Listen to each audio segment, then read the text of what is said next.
Road to Cinema's final draft screenwriting software giveaway continues into April. All you have to do is follow us on Twitter @JogRoad, like us on Facebook, facebook.com/JogRoad, or subscribe to our YouTube channel, Jog Road Productions, for your chance to win. Once again, we've extended our final draft screenwriting software giveaway into April, so stay tuned for your chance to win. Welcome to episode number 29 of the Road to Cinema podcast, featuring screenwriter Louise Stratten of the new Peter Bogdanovich directed film She's Funny That Way. The film stars Owen Wilson as a married Broadway director who pays a hooker, played by Imogen Poots, to quit her night job and take the straight and narrow path. She inadvertently ends up auditioning for Wilson's play alongside his actress wife, played by Kathryn Hahn. The lives of the playwright, played by Wolf Horte, and the former hooker's therapist, played by Jennifer Aniston, all intersect with witty and comic mayhem. The film also features the incredible Austin Pendleton, along with Sybil Shepherd, Richard Lewis, and many surprise cameos. We discuss Louise's development of the screenplay with co-writer and director Peter Bogdanovich. The script goes back to the late 1990s when Bogdanovich and Stratten had the late John Ritter in mind for the lead role. We also discuss the vital roles of producers Noah Baumbach and Wes Anderson in helping spearhead the film for their mentor, Peter Bogdanovich. For more information on the Road to Cinema podcast, to read the Road to Cinema blog, and to watch our Road to Cinema YouTube series, please visit jogroadproductions.com. You can follow us on Twitter @JogRoad for the latest updates, and you can also like us on Facebook, facebook.com/JogRoad. And now we join screenwriter Louise Stratten as she discusses the development of the screenplay for the new film She's Funny That Way, which opens in theaters in the United States on May 1st. We were talking about how you and Peter were developing the script in the late 1990s, and right. You had John Ritter and Sybil Shepherd in mind for the Owen Wilson, Kathryn Hahn roles.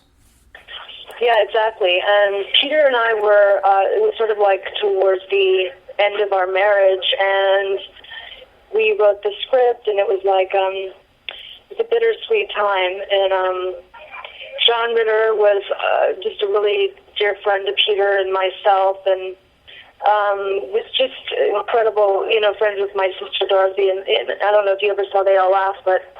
Oh, yeah, it's an incredible film. Incredible together. And we wrote it for him, and then the Angie part, Imogen Poots, was for me, my role, and then Sybil was going to play the mother. And that's how basically it worked. Yeah. We just, kind of wanted to create roles for people that we really cared about, and that's what we ended up doing, really. When you and Peter started throwing ideas around about the story, what were some of kind of your initial conceptions? Was it mostly the characters, or was it sort of plot points, or? It really started, he and I would watch a lot of classic films, and we watched a movie by Lubitsch, Clooney Brown, and there was a line about, squirrels to the nuts, the movie's, which was the original title of our script, and we had to change it for, translation reasons. But so it started with the title and what the meaning of the title was in the film. Did you ever see that film? I've heard about the reference, though. I guess there was sort of a running gag throughout Clooney Brown about sort of squirrels to the nuts in terms of sort of a philosophy. Is that right? Right. Yeah. Well, basically, we took that idea in the sense of the title for the film, for sure, and then the idea was to build a story from that, and basically it was about kind of, from the title, was like paying a hooker to stop being a hooker, if that makes any sense, which we thought was kind of funny in ways, but also because Peter had made a movie in the 70s called Saint Jacques, and there were real prostitutes in the film as, I think, extras, and I think there was one that played a small role. And they wanted to go home to their families and so on, and I think that what had happened was that Peter had actually wanted to help them and gave them some money to to go back home. So essentially we took the idea of, what if we had Arnold pay a hooker to stop being a hooker and take that money and put it into, changing her life and, doing create her own dreams with that money or do whatever she wanted to do. And that's what we, wrote the story around. Yeah, I'm curious, as far as preparing to write and outlining before you ever sort of write a page of the screenplay, is outlining for you and Peter very important when you were working initially? Definitely. We would write the different characters out that we would like to see how we could place in there, and then build the characters all separately, and then try to figure out how we could link them in some ways. And it was a really interesting process because this is really my first screenplay. Definitely, writing with Peter, I learned a lot. And he taught me construction by taking index cards and writing all of the different characters and then placing the different scenes on a huge board and moving them around, trying to see how we could create the story and the characters essentially to link together and then, then flesh it out with more story and character. And at the end of the day, we had a lot, and then we would remove stuff and then piece it back together and move stuff around, and that's how we really did it. And we ended up recording it into we would talk it out on a tape and a mic, and we had such a fun time doing it that way. And then somebody would transcribe the tape. No, it sounds like a really great process in terms of sort of figuring out, almost like a puzzle, sort of finding where each piece may fit the best, and then going in and refining it. For sure. I mean, it was a lot of fun. We would laugh a lot because, if he had an idea to place one scene with one character, it would be then, oh, wow, that's so cool. And then what if we did this? And we'd go back and forth. It was such a collaboration. And sometimes it was so farcical and so complicated, but yet you could still follow it. And then we were like, wait a second. We really had a good time. Sometimes if I didn't think if his idea wasn't funny or worked, of course I'd make a face, or he would plug his nose or something at mine. And we just really had a lot of fun. We laughed a lot. So over the years, as you were developing the screenplay and, trying to get the movie into production, what sort of changed in terms of the screenplay itself? Did certain things develop or be taken out? Or the script was so incredibly tight with construction.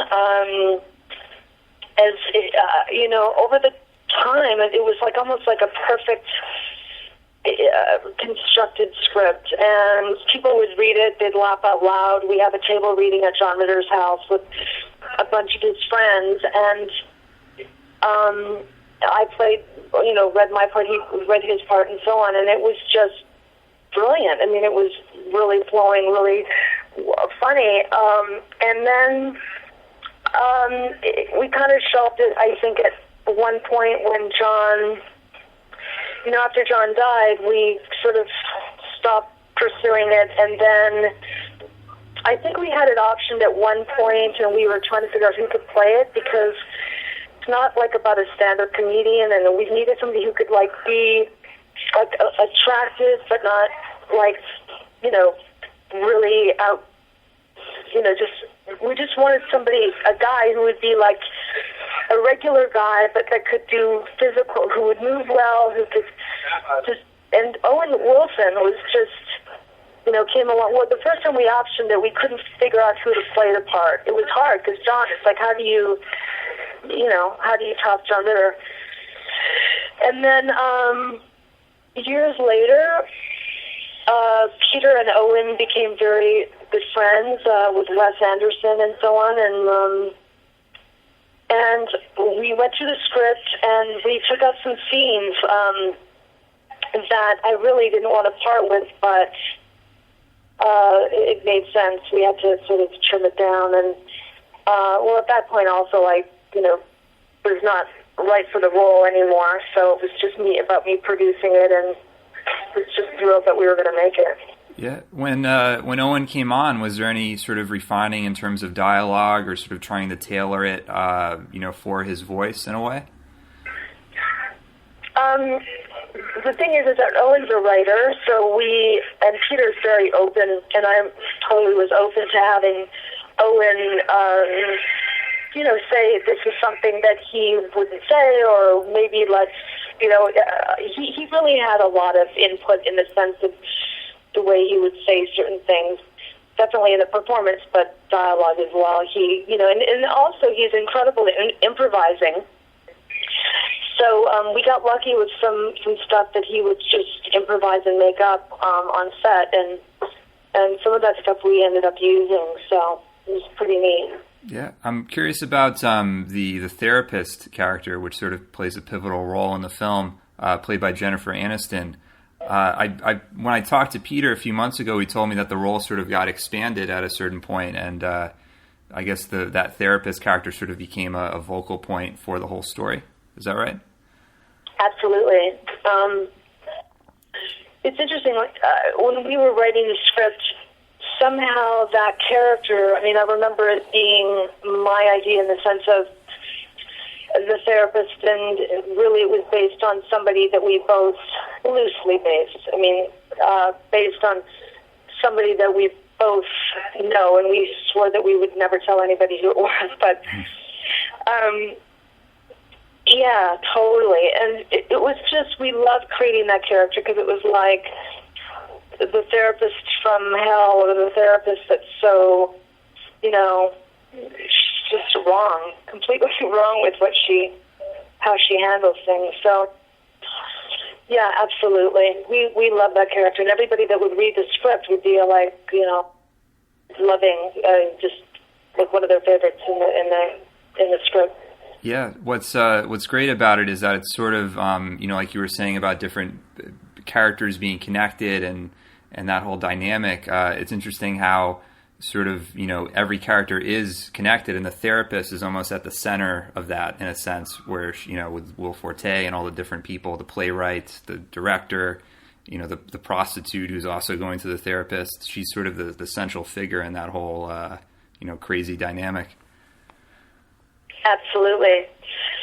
And, we got lucky with Jennifer as well, because she just really knows her stuff, when it comes to comedy. So all these things just were like little happy accidents or little miracles that came along the way, and the whole movie was like that, through casting, through everything. Peter and I look back at the time when we were writing it, and, even from having that first Taylor read, we were like, wow, how did this happen? It was like magic, because we weren't reading it as we were writing it. We just did it and then read it, and we didn't feel like there was much to change. It was incredible, Yeah, and I'm curious, too, throughout the years, I think at a certain point, I believe Noah Baumbach and Wes Anderson came on to help produce and help get the project going. Were they sort of a pivotal part in sort of pushing it forward at a certain point? Oh, absolutely. They were the ones that actually finally, it's how we got it made, because, Wes and Noah were big fans of Peter. They loved They All Laughed, and we just adored Peter. They became good friends, and there was a time when Wes was interviewing Peter about They All Laughed and breaking down that film, and I'm trying to remember what that was on. I think it was the DVD, right? Or is that? Oh, you're right. Yeah, absolutely. And, then I said to Peter, I said, you know what, this is like wild. Like, why don't we go after, why don't you just ask them? Why don't you just ask them if they'll produce the film? And I mean, you're good friends with Owen, but why doesn't he play Arnold? And he's like, oh wow, that's an interesting idea. I'm like, so literally, I think if they made a dinner date,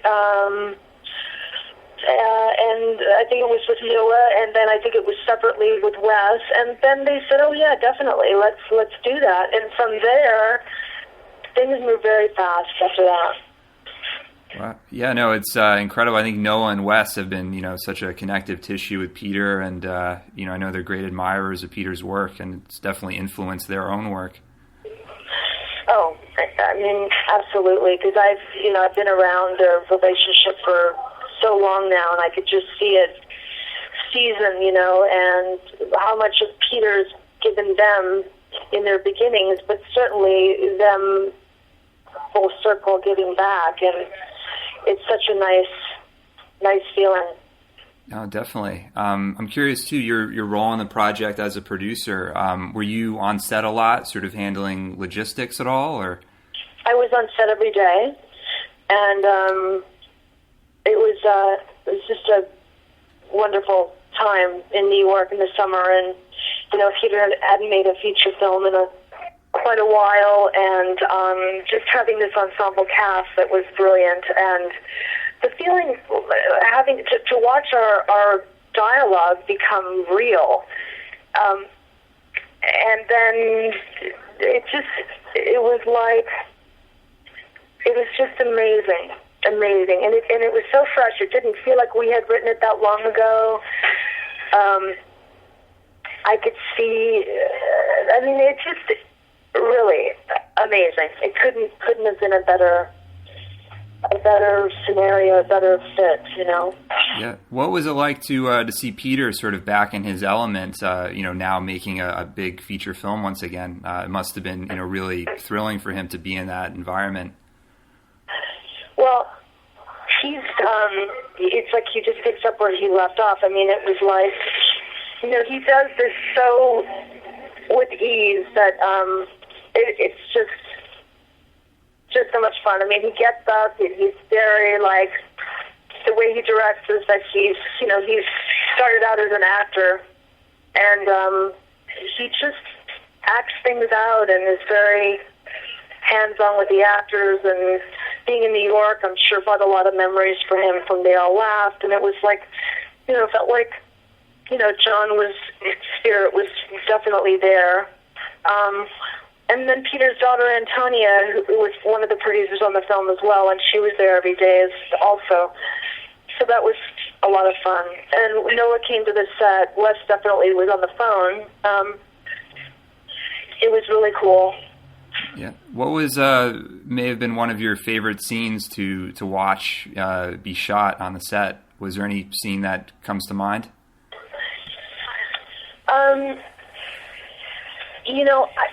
My favorite character in the movie is Jane, which is Jennifer Aniston's character. To me, that was like the most fun for me, just because that character comes to life, and then of course we have Jennifer Aniston playing it. That was just brilliant for me. And I think specifically a scene with that would be with Will Forte coming into her office, and then Austin Pendleton also. It was just such a cool deal. And then of course Austin Pendleton was in What's Up Doc. So it's like we kind of like brought these different people together, and then it reminds me of when we were writing it, thinking about the different people that could play these roles, and we wanted to work with these people, and years later we're like, oh my God, we wrote this for Austin, and he's actually playing the part we wrote him, Yeah. And George Morfogen. So that was really nice. Now, Austin Pendleton's a great actor, so it's great to see him back in a comedic film again. He did a lot of great stuff in the 70s and 80s. Yeah, definitely. I think that Austin is just a really brilliant actor, and I've actually studied with him a lot in New York as an actor myself at HB Studio. He's just, I don't know if you've ever met him, but he's such a good man too, and very interesting to talk to. Yeah, I think he's directed a lot of stage plays in New York. Is that right? Definitely. Yeah. Oh, yeah, with Ethan Hawke. They're very close. Done a lot of theater.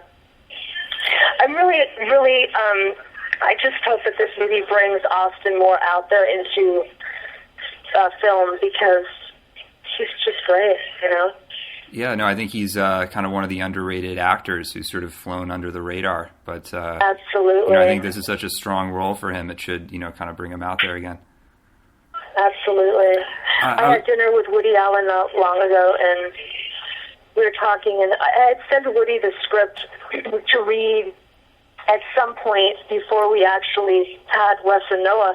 I just wanted to ask him what his feedback. And he loved the script so much, and then he just said it was like very funny, blah blah blah. And then then we had dinner like later, like after we had shot the film, and he said, "Oh well," I said that we finally shot the movie, and he said, "Oh my God," he said, "That's awesome." He said, "Who did you get for the girl?" And I said, "Imogen Poots." He said, "Imogen Poots is amazing. I really wanted to use her, but I couldn't use her for various reasons on my last film. But she's incredible. She's going to be huge." And he said, "Who did you get for the judge?" And I said, "Austin Pendleton." He goes, "Austin is a fantastic actor. He's incredible. He's so funny." I said, he says, "I really liked that part." And it was like a brief, like little moment. And I'm like, "Wow, you would have been great in that part too." And I said, "Actually, it's a really." I said, "But you would never have done it." He said, "You never asked." I said, "You're kidding." He said, "Well," I said, I didn't think that you acted in other people's films." He said, "People don't normally ask me, but if I like it, I'll do it." I said, "Wow." I said, and then he said, "Are you kidding me? You've got Austin Pendleton. He's better." Wow. Yeah, no, in alternate reality, Woody Allen. It was an incredible, that was such a nice compliment, Oh, no, definitely. Yeah. Yeah, I mean, he's, you can kind of see him fitting into that role. But, yeah, I mean, Austin, he's kind of brings a great element to it as well. Absolutely. I was curious, the film eventually premiered at the Venice Film Festival, and I believe you were there for that. And right. I was curious sort of your reaction seeing the film for the first time after so many years of the development process and, trying to get this together. That whole thing was really surreal. First of all, taking the water taxis and so on, that was just wild. And we had Owen there and Catherine there, and it was just so cool. And it was like the audience, there was so many people there. Like I didn't have any expectations. I certainly didn't know how many people were going to have the seats. I didn't know. And it was just like sitting there watching it on the big screen with these people. It was like wild. And then every time there was like a laugh that I knew there was a laugh, not only happened, but with tons of people, but there were other laughs that I didn't expect. Peter and I would look at each other, and it was like, wait a second. We wrote this.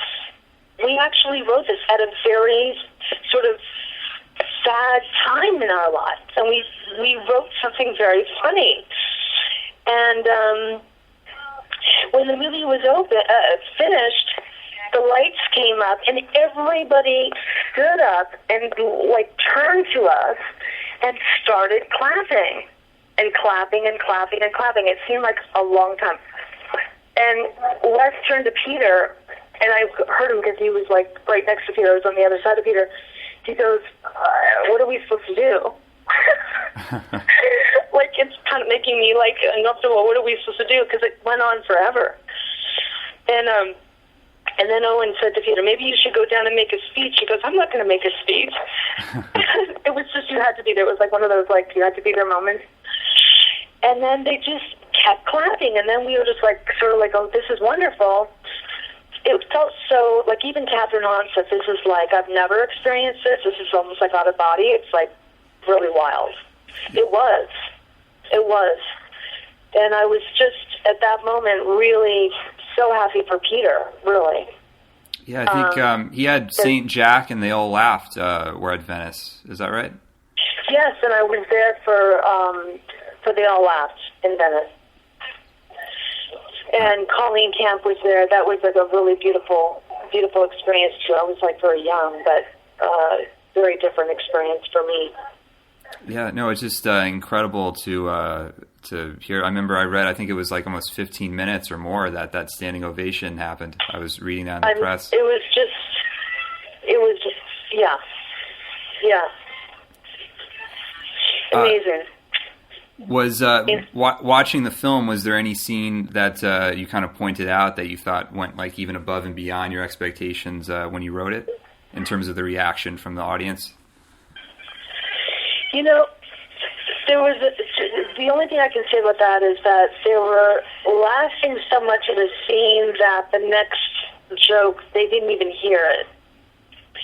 So I never experienced that. That was pretty cool. I mean, cool in the sense that they were laughing so much, but I kind of, it's like they missed at least one, maybe two times where they were laughing over the next joke.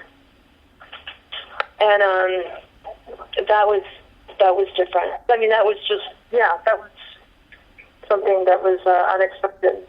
Yeah, no, I mean, it's, incredible to, having written a comedy and then being in the theater, seeing laughter and reaction, that's, it just must be a really wonderful experience to see people enjoying something that you wrote so much. Absolutely. It's not like, I mean, it's just a infectious, as you know, this comedy is so infectious, and then you get to see it with that many people, it's just, and then you feel like, wow, you get a moment of like that, we did write this, and it's not like we didn't think it was funny, but certainly it's affirming when you've got that many people laughing. It feels so good. I mean, it's such a depressing time in this world, difficult time with all the stuff that's going on. It's like people just, want relief, and laughter is such a open heart thing that brings people together, that it's a common language, and a good one. So it feels like we did good on a lot of levels. Yeah, I think it's there are so few romantic comedies in theaters, over the last few years.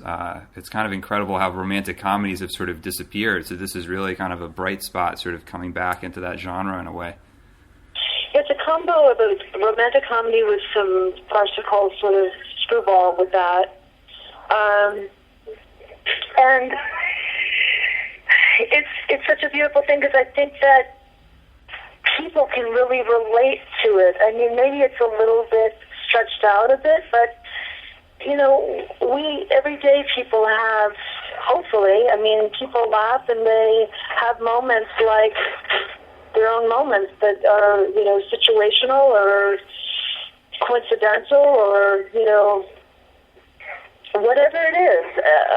And it's just, people can relate to that, and that's when I think it really works. Plus, you're feeling like we're getting some kind of a gift from that, because you feel like it's giving you something as opposed to just kind of humor that is easy to do, but it's just bad taste, Yeah. And that to me is if there is comedy, that's basically what's been out there. I can't really think about much of. It's not a whole lot of comedies, Are you working on anything now as a screenwriter, or? Peter and I are talking about writing another script together, because it was so much fun writing together. But at the same time, I mean, shooting it was amazing too. So yeah, we're talking about writing another script together. I've been writing something on my own. He also wrote another script called One Lucky Moon that he's thinking about making as well. So we have a couple of different things that we're working on right now. Oh, that's great. So that would be sort of collaborating as screenwriters, and probably him directing, possibly. Totally.